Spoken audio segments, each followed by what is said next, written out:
లడ్డు దొడ్డికి పోయినావా బిడ్డ? ఏం మాట్లాడుతున్నావురా? ఈ వీడియోలో చాలా ఇంట్రెస్టింగ్ ఫ్యాక్ట్స్ ఉన్నాయి. మీ పెద్ద మనసుతో ఈ వీడియోని ఎక్కడ స్కిప్ కొట్టకుండా చూస్తారని ఆశిస్తున్నాను. తప్పుగా అనుకోకండి. మంచిది. ఈ వీడియోలో ఒక భార్య పిల్లలను కనాలంటే భర్తకు 2.5 కోట్ల రూపాయలు డిమాండ్ చేసిందట. దాని గురించి చెప్పబోతున్నా. అండ్ అలాగే ఈ ప్రపంచంలోని అత్యంత మోస్ట్ 19 అంగుళాల సొరకాయ ఒకరి దగ్గరే ఉంది. ఆల్రెడీ మీరు తమ్మునేల్లో చూసే వచ్చింటారు, నాకు బాగా తెలుసు. కాకపోతే ఈ పర్టికులర్ మ్యాటర్ ని మాత్రం నేను సొరకాయనే సంభవిస్తాను, మీరు అర్థం చేసుకోండి. ఇక అస్సలు లేట్ చేయకుండా వీడియోలకైతే వెళ్ళిపోదాం.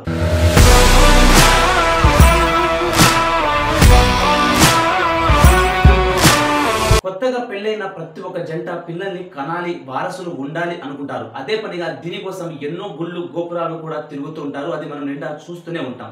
కాకపోతే ఇక్కడ దుబాయ్కి చెందిన సౌదీ అనే మహిళ బిడ్డను కనాలంటే ఆమె భర్తకు ఏకంగా 2.5 కోట్ల రూపాయలు డిమాండ్ చేసింది. ఇది కూడా ఒక బిడ్డను కనడానికి మాత్రమే. అయితే ఇక్కడ మీ అందరికీ ఒక డౌట్ అయితే క్రియేట్ అయిందని నాకు తెలుసు. ఒక్కసారి పెళ్ళైపోయిన తర్వాత భర్త ఆస్తి అలాగే భార్య ఆస్తి రెండు ఒకటే కదా అనుకుంటారు. అదే కదా మీ డౌట్. కాకపోతే ఈవిడ ఆస్తి మొత్తం భర్త ఆధీనంలో ఉండడంతో ఏ పని చేసినా ఎలాంటి వస్తువులు కొనాలనుకున్నా భర్త పర్మిషన్ తప్పనిసరి ఉండాలి కదా. అదే నాకంటూ ఒక విశాలమైన జీవితం ఉంటే నేను ఎవరిని అడగాల్సిన పని లేదు కదా అనే థియరీలో ఈవిడ ఆలోచన మొదలైంది. ఫర్ ఎగ్జాంపుల్, ఇప్పుడు సినిమా హీరోయిన్లు చేతిలో సినిమా ఉంటే వాళ్ళ లైఫ్ చాలా విశాలంగా అండ్ అలాగే చాలా రిచెస్ట్ గా ఉంటుంది. ఆ సినిమా పూర్తయినంత వరకు వాళ్ళు ఇలాంటి కేటగిరీ లైఫ్ నే అనుభవిస్తారు. అదే కనుక చేతిలో సినిమా లేకపోతే ఆవిడ ఎక్కడికి వెళ్ళినా ఏమి చేసినా తన సొంత ఖర్చులు బేస్ చేసుకొని జీవించాల్సి ఉంటుంది. అదే థియరీలో ఇక్కడ ఈవిడ చేసిన ఆలోచన కూడా ఇదే. అర్థమైందా రాజా? అయితే ఈ విషయం ఇలా ఉంటే ప్రపంచంలో ఎక్కడైనా సరే ఆస్తి ఉంది అంటే అది భార్యకు సగం భర్తకు సగం చెందుతుంది. అలాంటప్పుడు ఆవిడ సగం ఆస్తి అడగవచ్చు కదా. ఈ 2.5 కోట్ల రూపాయలు మాత్రమే ఎందుకు అడిగినట్టు? ఇంత చిన్న లాజిక్ ఎలా మిస్ అయ్యారు మీరు? దీన్ని బట్టి మనకు అందరికీ అర్థం కావాల్సిన మ్యాటర్ ఏమిటంటే ఈవిడ ట్రెండ్ ఫాలో అవ్వట్లేదు, ట్రెండ్ సెట్ చేస్తుంది. దీని గురించి మీరు కామెంట్లో తప్పకుండా పోస్ట్ చేయండి.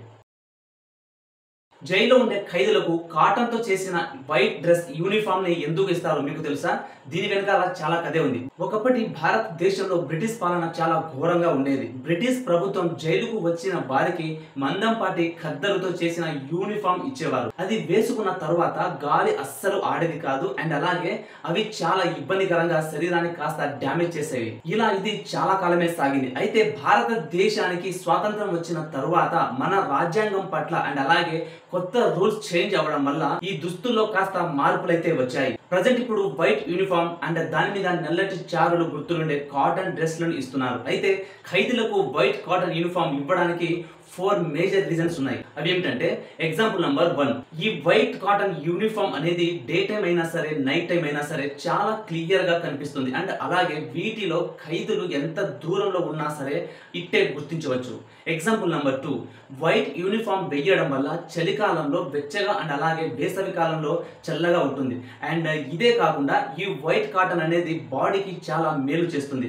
ఎగ్జాంపుల్ నెంబర్ 3, ఈ వైట్ కాటన్ క్లాత్ అనేది పెద్ద పెద్ద జైల్లోనే తయారు చేస్తారట. దాని వల్లనే వైట్ క్లాత్ ని ఇక్కడ ప్రిఫర్ చేస్తారు. ఎగ్జాంపుల్ నెంబర్ 4, ఈ వైట్ క్లాత్ వేయడం వల్ల జైలు శిక్ష అనుభవిస్తున్న వాళ్ళకి అండ్ అలాగే అండర్ ట్రయల్ కోసం వచ్చిన వాళ్ళకి విడివిడిగా గుర్తించుకోవచ్చట. అంటే ఇప్పుడు విచారణ కోసం వచ్చే వాళ్ళు ఉంటారు కదా, వారికైతే మామూలు నార్మల్ డ్రెస్ వేసుకొని ఉంటారు. కాకపోతే వీరికి శిక్ష కన్ఫర్మేషన్ అయి ఉండదు. అందుకే వీరికి నార్మల్ డ్రెస్, ఆల్రెడీ శిక్ష విధిస్తున్న వాళ్ళకి వైట్ క్లాత్ డ్రెస్ ఉంటుంది. ఇలా ఈ 2 వర్గాలని గుర్తించడానికి కూడా వైట్ క్లాత్ ఎంతో ఉపయోగపడుతుందట. ఉత్తరప్రదేశ్ రాష్ట్రంలో ఒక పెళ్లి జరిగింది. ఆ పెళ్లి జరిగిన తరువాత శోభన నాడు పెళ్లి కూతురు పెళ్లి కొడుకి ఒక అరుదైన కోరిక కోరింది. అదేమిటంటే అవుట్ సైడ్ ఫుడ్ నుంచి తనకు ఇష్టమైన మోమో స్నాక్ ను డైలీ తీసుకురావాలని కండిషన్ పెట్టింది. అయితే అతడు ఇంతేనా అనుకున్నాడు. అయితే అతడు డైలీ ఆమె కోసం మోమో స్నాక్స్ తేవడం మొదలు పెట్టాడు. ఒకరోజు ఆ మోమోస్ తీసుకురావడం అతనికి కుదరలేదు, అలాగే ఇంటికి వచ్చేసాడు. ఆ ఒక్క రోజు తీసుకురావకపోవడం వల్ల ఆమె ఇంట్లోంచి బయటికి వెళ్ళిపోయింది. Bye bye, tata, good bye, గయా. ఎక్కడికి వెళ్ళిందా అని చూస్తే పుట్టింటికి వెళ్ళిందని ఆ తర్వాత తెలిసింది. అంతటితో చాలదన్నట్టు ఈయన మీద పోతూ పోతూ కేసు కూడా పెట్టేసి వెళ్ళిపోయింది. ఏమనో తెలుసా? మోమో స్నాక్స్ తేవలేదని. అంతేగా అంతేగా. ఇప్పటి వరకు ప్రపంచంలో మొత్తం మీద టెక్నాలజీ ఎంతలా ముందుకు వెళుతున్నా కూడా చాలా మంది అడవుల్లో ఉండే తెగలు మాత్రం జనసంద్రంలో కలవకుండా వారి అడవి దాటి అస్సలు రాలేకపోతున్నారు. వారిలో అస్మత్ తెగ ఒకటి. నేవు గినియాలోని దట్టమైన అడవుల మధ్య ఈ తెగలు నివసిస్తున్నాయి. ప్రపంచంలో అసలైన వేటగాళ్లలో ఒకరిగా ఈ తెగకు పేరుంది. అయితే వీళ్ళు వేటగాళ్లు మాత్రమే కాదు, నరమాంస భక్షకులు కూడా. ఎస్, మీరు విన్నది కరెక్టే. వీరి పర్మిషన్ లేకుండా ఎవరైనా సరే బార్డర్ క్రాస్ చేసి వీరి పరిసరాల్లో సంచరించినట్లయితే వాళ్ళను చంపేసి వారి తలను నరికేసి ఆ తల చుట్టూ ఉండే చర్మాన్ని తీసేసి ఉడికించుకొని తినేస్తారు. అలా తినేసిన తర్వాత ఆ పుర్రెలను మాత్రం చాలా జాగ్రత్తగా ఎత్తి పెడతారట. ఎందుకంటే ఎన్ని పుర్రెలు వీరి ఇంట్లో కనబడితే వీరు అంత పెద్ద వీరులని లెక్క. అడవిలో ఎవరైనా తప్పిపోయినా వీరికి బలవుతారు. खत्म. అండ్ అలాగే వీరి గురించి తెలియకుండా బార్డర్ క్రాస్ చేసి వీరి పరిసరాల్లో వెళ్ళినా కూడా వీళ్ళకు బలైపోతారు. खत्म. గాయ్స్, ఫ్రాన్స్ దేశంలో మహిళలు పబ్లిక్ గా అబార్షన్ చేయించుకోసట. దీని గురించి ఆ ప్రభుత్వం కొత్త రాజ్యాంగాన్ని ప్రవేశపెట్టింది. అయితే మొదట ఈ బిల్లుని పార్లమెంట్ లో ప్రవేశపెట్టినప్పుడు 72 మంది ఎంపీలు వ్యతిరేకిస్తే 780 మంది దీన్ని అనుకూలంగా ఓటు వేశారట. అయితే ఈ 780 మంది చెప్పుకొచ్చిన విషయం ఏమిటంటే, మీ బాడీ మీద సర్వ హక్కులు మీకే ఉన్నాయి, ఇతరులకు నో అబ్జెక్షన్ చెప్పడానికి ఎటువంటి పర్మిషన్ లేదు అని వీరు తేల్చి చెప్పడం వల్ల గర్భస్రావాన్ని రాజ్యాంగ హక్కుగా మార్చిన తొలి దేశంగా ఫ్రాన్స్ చరిత్ర సృష్టించింది. బాలేదా? ఇది మంచి పద్ధతి కాదా? ఇది మీరన్నా చెప్పండి. మీరు ఈ ఫ్యాక్ట్ వినే ముందు మీ దగ్గర చిన్న పిల్లలు కనుక ఉంటే వారిని పక్కకు పంపించండి, లేదా మీరు ఈ ఫ్యాక్ట్ ని ప్రత్యేకంగా పక్కకు వెళ్ళి చూడండి. మెక్సికోకి చెందిన రాబర్ట్ అనే వ్యక్తికి దాదాపుగా 19 అంగుళాల సొరకాయ పెరిగింది. అసలు ఇది ఇంతలా పెరగడానికి కారణం మనోడే. మనోడు చిన్నతనంలో దాని మీద బరువులు పెట్టి మరి దాన్ని బాగా పెంచేశాడు. అయితే అప్పటి నుంచి ఇప్పటి వరకు అది ఒదిగి ఎదిగి అనకొండ టైప్ లో పెరిగిపోయింది. జనరల్ గా స్త్రీ యొక్క యోని లోతు 4 అంగుళాలు మాత్రమే ఉంటుంది, కానీ ఇది మాత్రం దానికి 5 టైమ్స్ ఎక్స్ట్రాగా పెరిగింది. దీని గురించి మీరు ఏమనుకుంటారో కింద కామెంట్ లో పోస్ట్ చేయండి.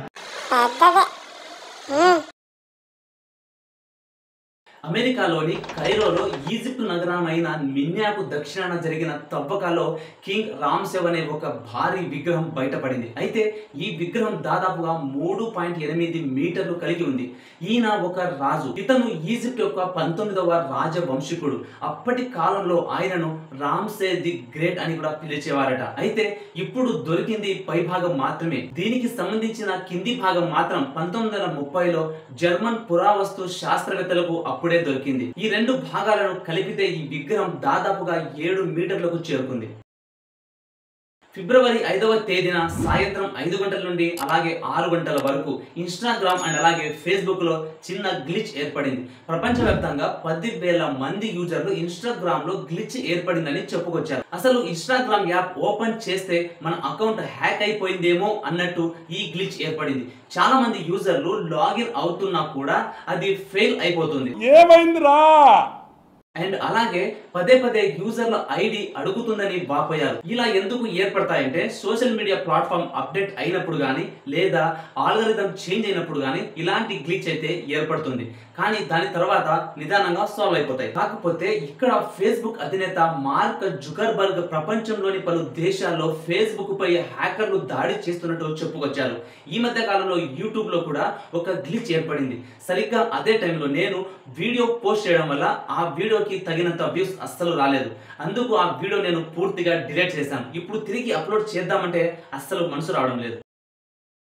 మొన్న జరిగిన గురుగ్రామ్ రెస్టారెంట్ లో డ్రై ఐస్ తిన్నందుకు బ్లడ్ వచ్చేలా వాంతులు చేసుకున్నాడు. మొదట ఆ వ్యక్తి ఇది మౌత్ ఫ్రెషర్ అనుకొని దాన్ని నోట్లో వేసుకున్నాడు. దాన్ని తాగిన తరువాత తెలిసింది అది డ్రై ఐస్ అని. నిజానికి డ్రై ఐస్ ఎంత ప్రమాదకరం అంటే -78.5 డిగ్రీల సెల్సియస్ వద్ద తయారు చేసిన ఘన కార్బన్ డైఆక్సైడ్. దీని గురించి FSSAI, FDA అండ్ CDC ఏం చెబుతున్నారంటే దీన్ని గ్లౌజ్ లేకుండా డైరెక్ట్ గా ముట్టుకున్నా కూడా ఇది ఎంతో ప్రమాదం అని చెబుతున్నారు.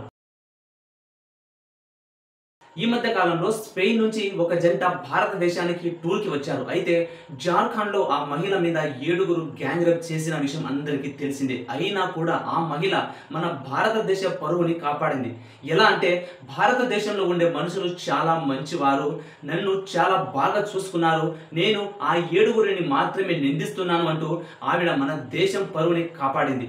ఇంత పెద్ద సంఘటన జరిగినా కూడా ఒక పరాయి దేశ స్త్రీ మన దేశం గురించి ఇంతలా ఆలోచించిందంటే ఈవిడకు నిజంగా హ్యాట్స్ ఆఫ్. మీలో ఈ వీడియో చూస్తున్న ప్రతి ఒక్కరూ మీ కామెంట్ బాక్స్ లో సెల్యూట్ దిస్ ఉమెన్ అని తప్పకుండా కామెంట్ చేయండి. That's all for today. Video మొత్తం చూసినందుకు చాలా థ్యాంక్స్. అలాగే ఈ వీడియో కనుక మీకు నచ్చినట్లయితే ఒకే ఒక లైక్ వేసుకోండి.